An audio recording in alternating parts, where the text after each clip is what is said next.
হঠাৎ করে রাত্রি 12টায় তোমাদের দাদার আর আমার কেক খেতে খুবই ইচ্ছা করছিল। তো মাত্র 3টি উপকরণ দিয়ে নরম তুলতুলে স্পঞ্জের মতো কেকটা তৈরি করে নিয়েছি, সেটাই তোমাদের সঙ্গে শেয়ার করব।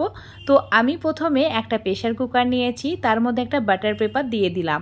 যে কোনো পেপার দিলেই হবে, অবশ্যই একটু পাতলা দেখে পেপারটা দেবে, অল্প একটু সাদা তেল ব্রাশ করে রেখে দিতে হবে।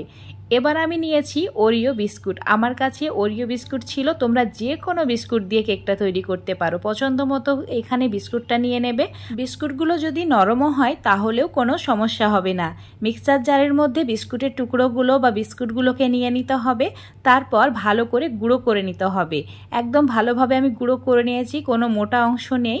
এবার 2 চামচ মতো বিস্কুট গুঁড়ো একটা বাটির মধ্যে তুলে রেখে দিচ্ছি, ডেকোরেট করার জন্য কাজে লাগবে। আর বাকি গুঁড়োটা একটা বাটির মধ্যে নিয়ে নিতে হবে। এবার এর মধ্যে অ্যাড করে দিতে হবে 1/2 চামচ মতো খাবার সোডা। 4টি বিস্কুটের প্যাকেটের জন্য আমি এখানে 1/2 চামচ মতো খাবার সোডা অ্যাড করেছি। এরপর নিয়েছি 1 কাপ আগে থেকে জাল করা ঠান্ডা দুধ, আর এই দুধটা অল্প অল্প করেই অ্যাড করতে হবে। আমি 1/2 কাপ মতো দুধ অ্যাড করে ভালো করে মিশিয়ে নিচ্ছি। ভালোভাবে মিশিয়ে নেওয়ার পর যদি ঘন মনে হয় বাকি দুধটাও অ্যাড করে দিতে হবে। তো আবারও একটু সময় নিয়ে প্রায় 1 মিনিট এইভাবে একটু ফেটিয়ে নিয়েছি, মানে ভালো করে মিশিয়ে নিয়েছি। মেশানো হয়ে গেলে ঠিক এইরকম দেখতে হবে, এরকম ঘন একটা মিশ্রণ রেডি করে নিতে হবে, একদম চকলেটের মতো যাতে মনে হয়। তো এটা আমার খুব ভালোভাবে রেডি হয়ে গেছে। এবার একটু সময় এইভাবে ফোল্ড কাট পদ্ধতিতে মিশিয়ে নিতে হবে। এইভাবে মেশালে কেকটা অনেক বেশি স্পঞ্জ হবে।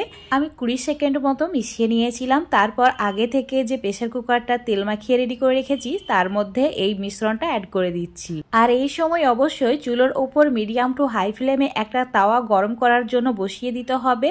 যখন এটা ভালোভাবে মিশ্রণটা প্রেসার কুকারের মধ্যে নিয়ে নেওয়া হয়ে যাবে, এই প্রেসার কুকারটা তাওয়ার মধ্যে রেখে দিতে হবে। এবার প্রেসার কুকারটা ঢাকনা দিয়ে বন্ধ করে দিতে হবে। তো আমি এখানে সিটির যেটা সেটা লাগাচ্ছি না, এইভাবেই রেখে দিচ্ছি। তো অবশ্যই এটা না লাগিয়ে এইভাবে 10 মিনিট রেখে দিলেই একদম কেক রেডি হয়ে যাবে। আমি মিডিয়াম ফ্লেমে 10 মিনিট মতো কুক করে নিয়েছি। দেখো কত সুন্দরভাবে কেকটা ফুলে গেছে, একদম পারফেক্ট হয়েছে। তোমাদের আমি ভেতর থেকে দেখিয়ে দিচ্ছি, দেখো ভেতরে ব্যাটারটাও ভালোভাবে কুক হয়ে গেছে। তো এটা ঠান্ডা করে নিয়েছিলাম, 5 মিনিট রাখলেই ঠান্ডা হয়ে যায়। তো এবার আমি তোমাদের দেখাচ্ছি, দেখো কত সহজে এটা বেরিয়ে এলো। আর প্রেসার কুকারের ভেতরটা দেখো একদমই পুড়ে যায়নি, খুবই সুন্দরভাবে এটা কিন্তু আলাদা হয়ে গেছে। এবার আমি তোমাদের কেকটা দেখিয়ে দিচ্ছি কতটা স্পঞ্জ হয়েছে, একদম নরম তুলতুলে স্পঞ্জি হয়েছে কেকটা।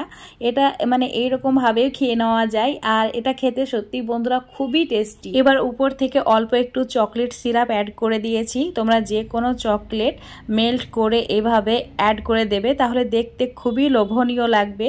মানে কারোর যদি বার্থডে হয় বা অ্যানিভার্সারি হয়, নিজে থেকেই কয়েকটি উপকরণ দিয়ে এইভাবে ডেকোরেট করে নিতে পারবে। আর এই কেকটা তৈরি করতে মাত্র আমার 15 মিনিট সময় লেগেছে। আর এই সময়ে একদম পারফেক্ট আমি একটা কেক তৈরি করে নিয়েছি। যে কোনো সময় ছোটোখাটো অনুষ্ঠান বা বার্থডে অ্যানিভার্সারিতে নিজেরাই এইভাবে কেক তৈরি করে নিতে পারবে। আমি এখন বিস্কুটের গুঁড়োটা অ্যাড করে দিয়েছি, তারপর অল্প একটু স্প্রিঙ্কেল অ্যাড করেছি, এতে দেখতে খুবই সুন্দর লাগছিল। তো দেখো আমরা একদম বার্থডের মতো করে কেটে নিয়েছিলাম। আর এই কেকটা অবশ্যই তোমরাও একবার ট্রাই করে দেখবে। অল্প উপকরণে যে কোনো বিস্কুট দিয়েই তৈরি করে নিতে পারবে। দেখো কতটা স্পঞ্জ হয়েছে, এটা খেতে খুবই টেস্টি। আশা করছি আজকের এই রেসিপিটা তোমাদের ভালো লেগেছে। ভালো লাগলে অবশ্যই লাইক শেয়ার কমেন্ট করে দেবে। ফেসবুক পেজ থেকে দেখলে পেজটাকে ফলো করে নেবে, ইউটিউব থেকে দেখলে অবশ্যই চ্যানেলটাকে সাবস্ক্রাইব করে রাখবে আরও এইরকম রেসিপি পাওয়ার জন্য। তো বন্ধুরা আজ এই পর্যন্ত, আবারও দেখাবে নতুন করে রেসিপি নিয়ে।